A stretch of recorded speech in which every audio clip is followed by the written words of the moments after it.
Fresh off the presses, Terry McLaurin has now publicly aired his grievances about the holdups on a contract extension here in DC. We have now reached the point of the negotiation where you send the car salesman back to talk to a manager because we're trying to get out of here with the keys. Let's talk about it.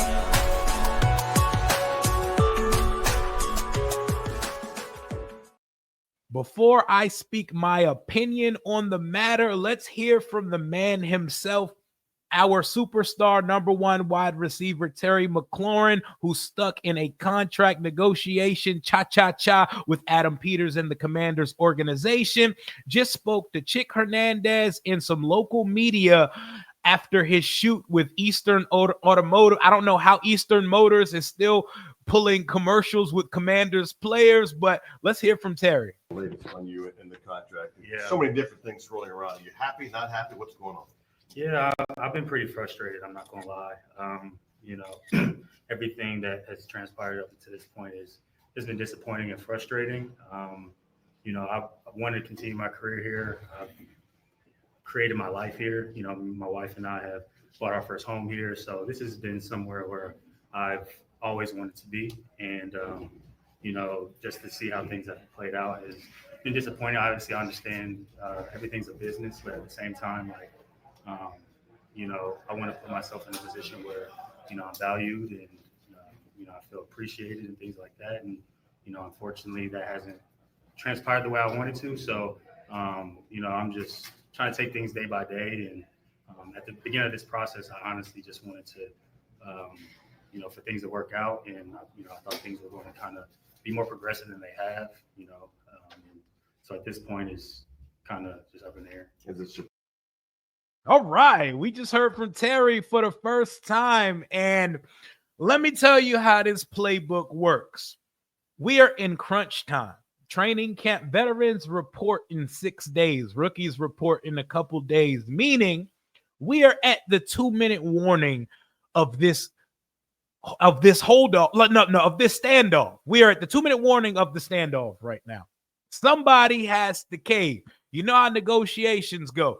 The team has an idea. The agent and the player have an idea. They need to meet somewhere in between to get the pen to the paper and to get this shit on wax. We are at the point now where they say deadlines spur results, right? We're at the point now where the agent's like, okay, let's move this ball closer to the pylon. We need you to show face.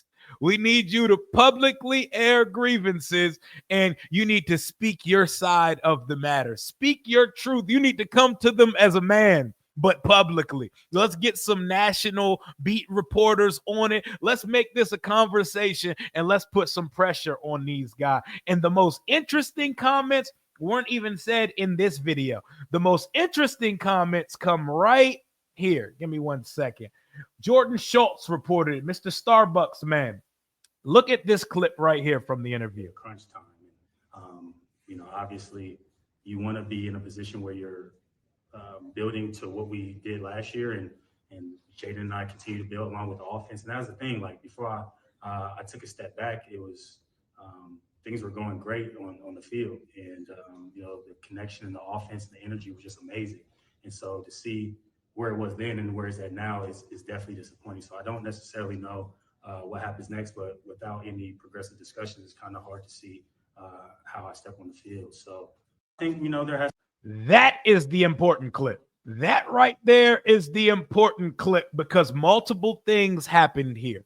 One, Dan Quinn recently said something along the lines of they've been keeping a consistent line of communication and he's heard from Terry. That could be the case because he's not in the negotiation room with Adam Peters and company. Well, Terry's saying he has not heard from the Commanders since this holdout of mandatory minicamp situation. He hasn't heard from him in over a month. And he says, I cannot go out on the field if we do not have something done first. And he talks about the chemistry and camaraderie and continuity that they were building over this offseason with some key new pieces added to the room. He speaks of how things were going in the first 2 phases when he actually showed up. This is very interesting. This is how contracts get done, ladies and gentlemen. This is not something new. Remember when Trey Hendrickson showed up in golf attire, business casual, to come hold in to minicamp for the Cincinnati Bengals? This is Terry McLaurin's remix of that. Him and his agent are trying to out leverage the situation. And this is usually how things get done, man. We've seen all type of situations like this play out before. I've seen T.O. do an interview with reporters in his driveway before, but Terry McLaurin is not that. He got his church voice on. He got his I'm at the library studying voice on, and he means business, and he's letting it be known. He got his agent there with him on deck, working the phones as we speak. And what this shows me is this gives me even more confidence that they're going to get it done, because now the player has taken the initiative to call the team out on the matter. Like, all right, let's get this shit done. Let's stop playing games with it and let's get to it. Let's stop playing games with it. I'm going to let the world know right quick, because we've seen my agent posturing and doing what he got to do. Well, let's turn this bitch up a notch and let me show face and let me speak on the matter personally. He says, let me make it abundantly clear. I want to be a Washington Commander for life. He just got married this offseason. He said he just bought his first home with his wife. His plan is to be here, and he wants to feel valued and appreciated. That tells me that it's either the guarantee or the number of years where they're far apart. Maybe he wants more years. Maybe he wants more in the guarantee. I'm telling you, this is a nuanced conversation, man. This contract extension is not the same as some of the ones we're receiving, even though we know Terry McLaurin supersedes football here for this team, man. That is one of our leaders. He is the culture here in DC. And we know they're going to take care of Terry. And they got about 6 days to do so if we want Terry out there when camp starts. I don't think we're going to wait till right before the season started like Dallas did with CeeDee Lamb.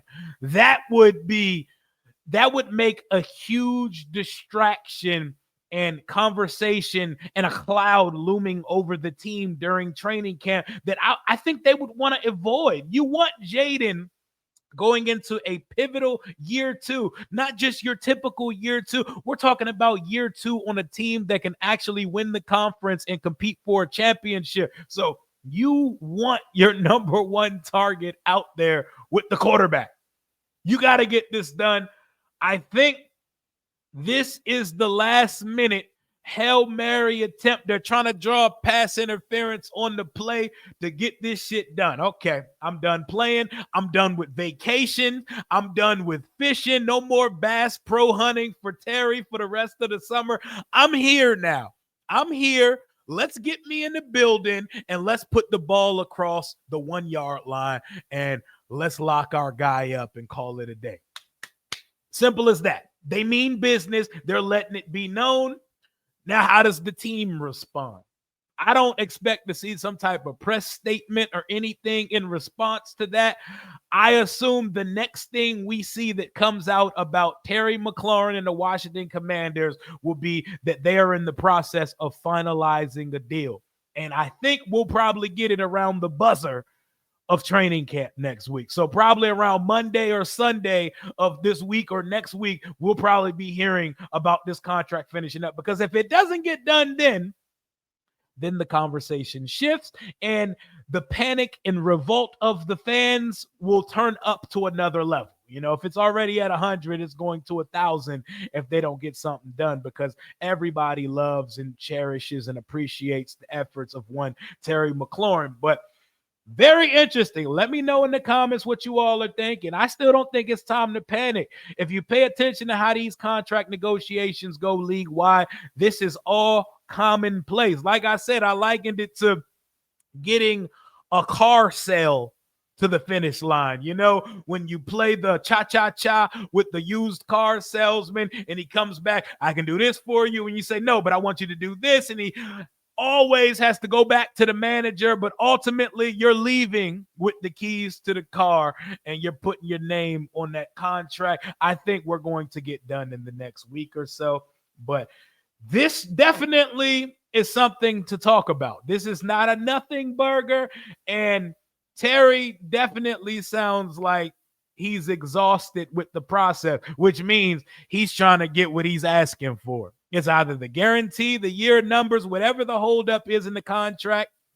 I don't think we're going to find too much about what that specific thing is, because this team doesn't have leaky faucets anymore, and they keep business in the family. They keep it in-house, but I'm very curious to see. I would be very surprised if they don't get this shit done. If they don't get this shit done in the next 7 to 10 days, I'd be very flabbergasted, perplexed, all of the synonyms of surprise. But let me know what y'all think, man. Terry just aired his grievances. Good play. Smart move. Him and his agent, they doing what they need to do. Now it's time for Adam Peters and company to compromise, to come to a compromise, meet them somewhere in the middle, and let's dead this conversation so we can just talk about all football things going forward in 2025. Also need to sign Trey Amos when he shows up to camp in a couple days, but we're going to talk about that a little bit later. That's all I got for right now. Hail to the Washington Commanders. Hashtag pay Terry. Hashtag they're going to pay Terry. I'm still in chill mode. No need to panic on my end, but y'all react accordingly. Hail to the Washington Commanders. Commander Rio.